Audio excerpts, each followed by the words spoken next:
We don't know where the next fight's going to be. We don't know who it's going to be with, and we don't know when it's going to start. So what we've got to do is focus on the things that we can control, and we can do that at the CTCs. The Army is specifically looking to Special Forces to do things on the periphery and in the extended deep that they don't have the capability to do. And that's not a knock on the Army. That's the Army saying, I don't have sensors that can get into the extended deep to see where these things that will kill me are.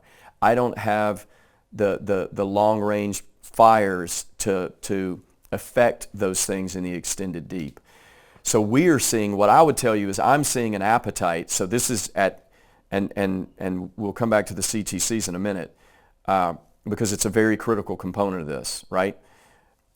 But what I'm seeing when I'm having conversations with the guys that will be JTF commanders, so whether that's General Donahue, the 18th Airborne Corps commander, General Bernabe, the 3rd Corps commander, when we go out to NTC, to the CTCs, and we talk to these division and corps commanders, they know what the limits of their capability are. They know how far their stuff can go. And they know that our adversaries have highly proficient killing capability way beyond their ability to sense and affect. And so they are asking us to do those things.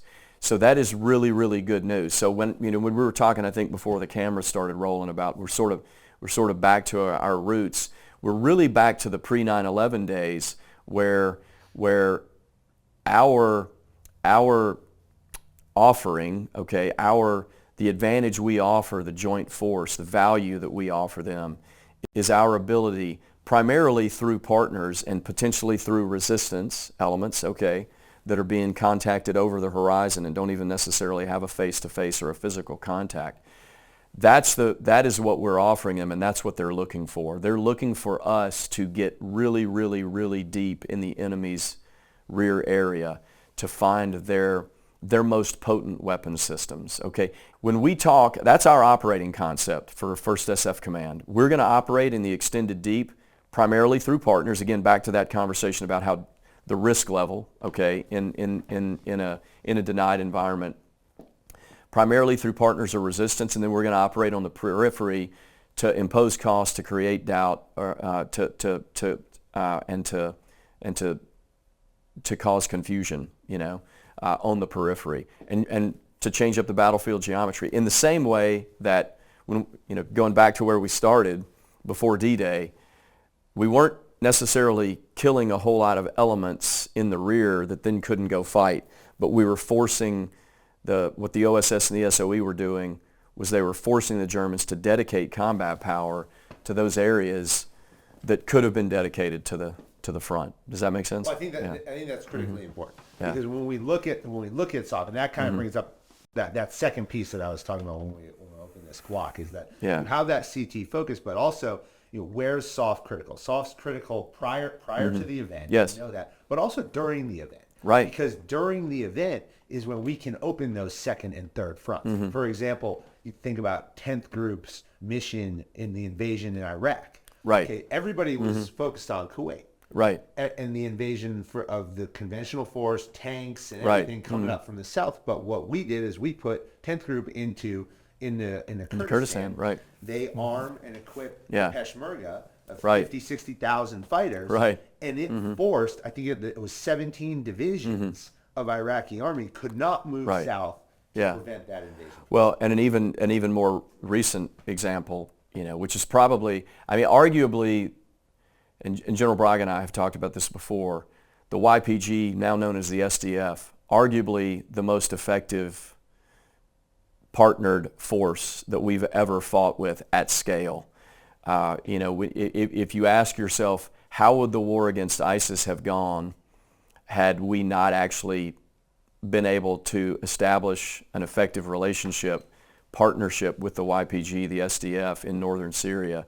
They were the maneuver element. They were the hammer, that began to drive ISIS back, and they were, a classic example of by, with, and through, and employing an indigenous force that seized terrain and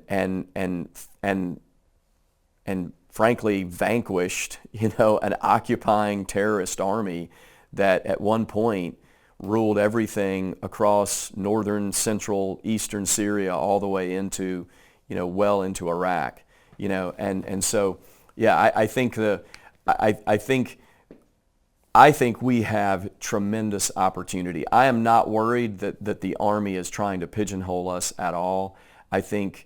But I think that it's important for us to continue to be involved. When we go around and travel, I'm like, hey, where does the Army learn to fight? And the answer is the CTCs. That's where the Army learns to fight, right? And when you look at what Kurt Taylor is doing out at NTC, when you look at what Dave Gardner is doing out at JRTC, they are transforming those training centers more rapidly than they've ever been transformed in the past. And they are really pouring their heart and soul into turning those into world-class training venues that bring in all of these 21st century capabilities. And we have to be there. We've got 7th Group down there right now doing a SOF-only rotation. And it is the first time, certainly since I've been in the Army, that we've had a full siege of SOTF involved in JRTC. And that's where we can partner with the Army and we can all learn together, because we don't know where the next fight's going to be. We don't know who it's going to be with, and we don't know when it's going to start. So what we've got to do is focus on the things that we can control, and we can do that at the CTCs. I think what you're bringing up is this thing we're hearing a lot in the media. We've heard some of our senior leaders talk about it too. This kind of what they're classifying as this 1939 moment. Yeah, we're in the interwar years. That's where we are. And you even got the FBI director sitting in front of Congress saying, hey, the red lights are blinking. And I think we've all almost come to the conclusion that although every agency and every organization is doing everything they can, and they're redlined in a lot of places, it almost becomes a matter of when, not if the event happens. And when the event happens, will we be prepared to respond? I would argue yes. You would argue yes. I know that. Yeah. SOF is successful, though, when we prevent the peer-to-peer fight. Yes. When we prevent nation-state on nation-state, superpower versus superpower. I mean, we don't have to go back too long. We can go back to the Cold War and the Russians, and how and the efforts that have been made there, and 10th Group's counter Russia efforts for decades, and continue to this day. We've seen it with that war between superpowers has to be fought through proxies, and through surrogates, and we see this with Hezbollah, we see this with Hamas. Which is taken away from us putting boots on the ground in Iran potentially. Right. Okay. How do you see SOF's involvement as we look to this peer-to-peer fight, and we have these regional responsibilities, these regional actors?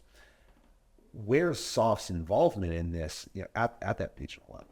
Every group recognizes that they have a role in competition right now.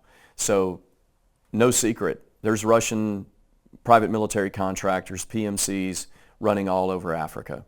There's Chinese elements. I mean, economically, China basically owns Africa, right? I remember driving on a highway in Malawi in 2013, and the Chinese had just built that highway. You're driving up and down that highway, and every storefront has Chinese lettering on it. The airports too. Exactly. Right. So they dumped all the people. Yeah, right. So third group is primarily focused on a counter-violent extremist mission in Africa, whether that's in the Horn of Africa or whether that's in Northwest Africa. You're familiar with that because you got involved in that while you were still on active service. But they also see what's going on everywhere else, and they have a mandate to try to compete. Now, there's a whole bunch of policy issues there, or concerns. I mean, there's policy decisions there to be made that are going to drive authorities, et cetera. So we're not, what all of the groups are doing, and I'm picking on third group just because of Africa, but what all of the groups are doing, irrespective of their region, is they're creative, right? And they're audacious, and so they're looking for opportunities to try to compete within the existing authorities, within the policy that the national decision makers have proliferated, and that flows down through the GCCs. So they are constantly looking for those opportunities to compete, and primarily they're doing that through, you mentioned the word generational partnerships earlier. That's what they're trying to maintain, right? So, we went into Kurdistan in the early 90s, right before Desert Storm. 10th Group maintained those relationships over time.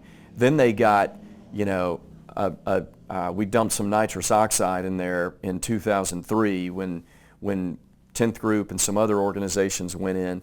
And then even after we left in 2011, when the war with ISIS kicked off again, those generational partnerships were still there. And folks went into Kurdistan, started everything right back up, and it was off to the races. And then the relationship with the YPG started through a generational relationship with other Kurds in Iraqi Kurdistan that were affiliated with those guys. So it's that long burn. Colombia is another great example. The relationships, the guys that are running the Colombian military were all folks that, were captains with me when I was a 7th Group commander, and so that's what we're doing. That's what we're doing in what we would call the competition space, left of crisis. We're building those capabilities, those generational partnerships, so that wars can be fought successfully through proxies. 10th Group and the Ukrainians is a great example, right? I mean, the war kicked off in, I'm going to get my dates wrong, I was in Iraq for that year. It was 2022, like February 2022, right? But 10th Group had been in Ukraine since 2014, working with Ukrainian SOF and transforming Ukrainian SOF. And so anyway, all of that stuff is being done sort of below the waterline before conflict. And to your point, when we're going into these high stakes conflicts with peer adversaries like the Russians,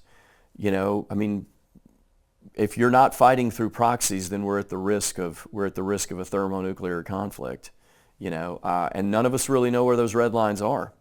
So it's some high risk poker.